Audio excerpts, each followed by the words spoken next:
तू ही शिव है, तू ही शंकर, अजर अमर अविनाशी है। महाकाल उज्जैन विराजे, विश्वनाथ तो काशी है। हर हर महादेव। प्रणाम भक्तजनों, आप सबका स्वागत है मेरे YouTube चैनल ज्योति धर्म गंगा में। आज मैं आपके लिए श्रावण मास महात्म्य के 17वें अध्याय की कथा लेकर आई हूँ। इससे पहले के 16 अध्याय मैंने अपने चैनल ज्योति धर्म गंगा पर डाल दिए हैं, आप वहां से उन्हें श्रवण कर सकते हैं। आज हम अष्टमी देवी पवित्रारोपण, पवित्रा निर्माण विधि तथा नवमी का कृत्य श्रवण करेंगे। आइए हम शुरू करते हैं श्रावण मास महात्म्य के 17वें दिन की कथा को। ईश्वर बोले, हे देवेश, अब मैं शुभ पवित्रारोपण का वर्णन करूंगा।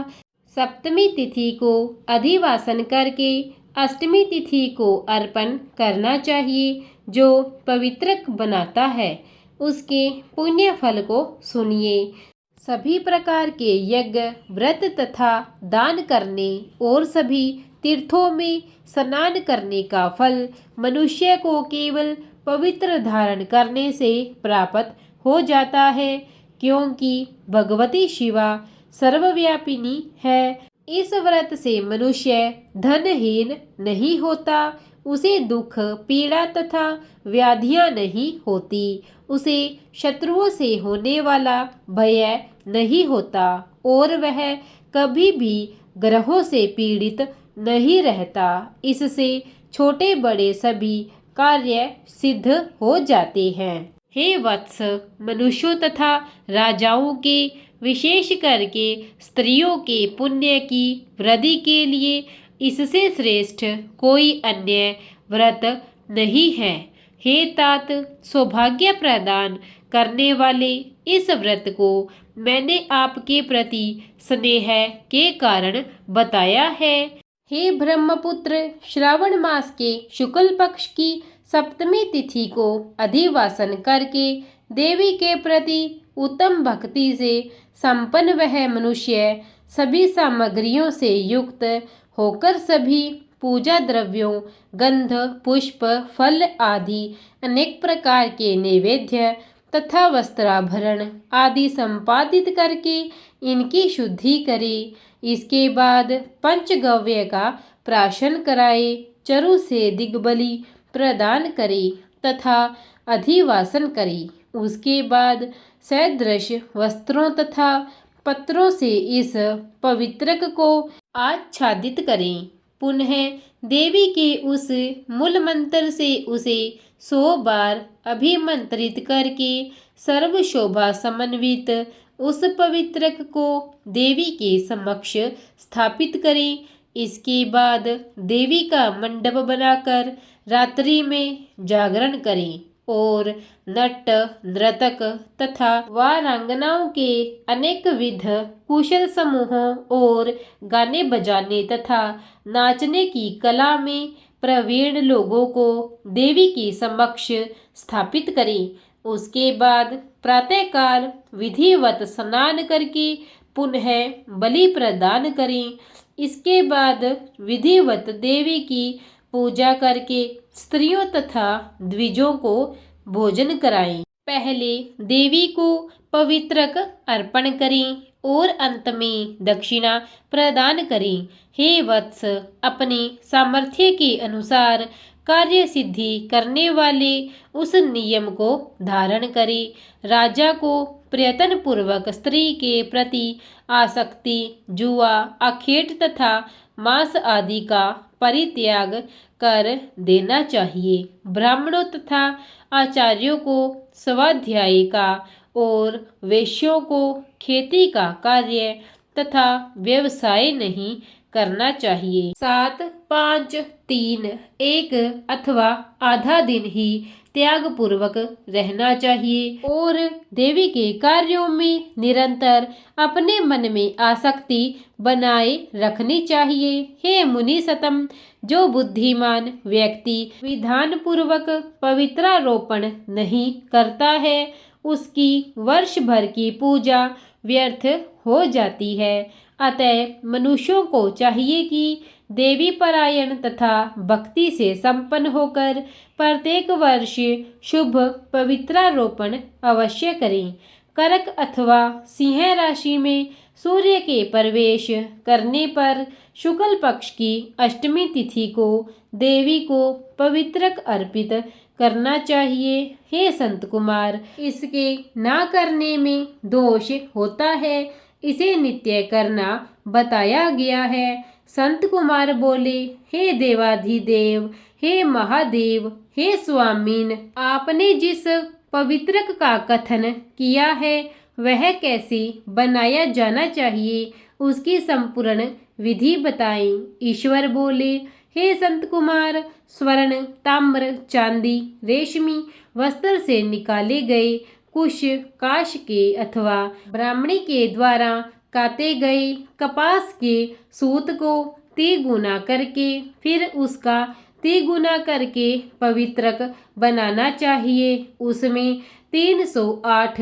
तारों का पवित्रक उत्तम और 270 तारों का पवित्रक माध्यम माना गया है। 180 तारों वाले पवित्रक को कनिष्ठ जानना चाहिए। इसी प्रकार 100 ग्रंथि का पवित्रक उत्तम, 50 ग्रंथि का पवित्रक माध्यम तथा 26 ग्रंथि का सुंदर पवित्रक कनिष्ठ होता है, अथवा 6, 3, 4, 2, 12, 24, 10 अथवा 8 ग्रंथियों वाला पवित्रक बनाना चाहिए, अथवा 108 ग्रंथि का पवित्रक उत्तम, 54 ग्रंथि का माध्यम तथा 27 ग्रंथि का कनिष्ठ होता है। प्रतिमा के घुटने तक का लंबा पवित्रक उत्तम, जंघा तक लंबा पवित्रक माध्यम तथा नाभि पर्यंत पवित्रक अधम कहा जाता है। पवित्रक की सभी शुभ ग्रंथियों को कुमकुम से रंग देना चाहिए। इसके बाद अपने समक्ष शुभ सर्वोतभद्र मंडल पर देवी का पूजन करके कलश के ऊपर बांस के पात्र में पवित्रकों को रखें।